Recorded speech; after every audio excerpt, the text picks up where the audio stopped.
Installing a submarine cable, undersea fiber optic cable, is a complex and highly technical process that connects continents and countries for internet and communication.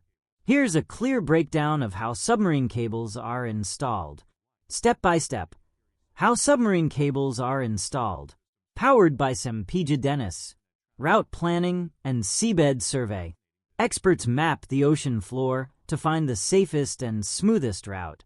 They avoid earthquake zones, deep trenches, coral reefs, high ship activity areas. A survey ship scans the seafloor using sonar and sensors to understand the seabed conditions. Cable manufacturing. The fiber optic cable is manufactured in sections, up to thousands of kilometers. The cable has core fibers for data, glass strands, protective layers, gel, copper tube, steel wires, waterproof plastic. Sometimes amplifiers, repeaters, are added every 50 to 100 kilometers to boost the signal. Loading cable onto a cable ship.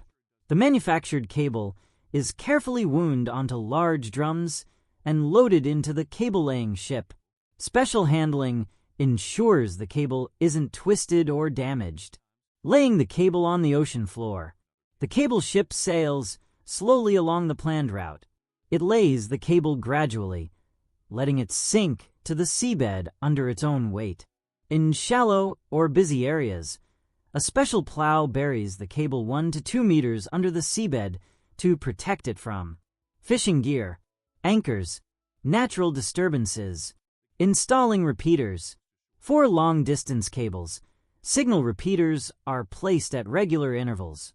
These are sealed, pressure-resistant devices that boost light signals traveling through the fiber. Shore landing, beach manhole. At the shore, the cable is pulled onto land through a pre-dug tunnel or pipe. It connects to a beach manhole, then to a landing station where it links to land-based networks. Testing and commissioning.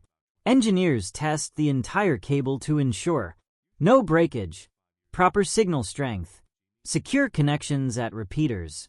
Once verified, the cable goes live for data transmission. Thank you for watching.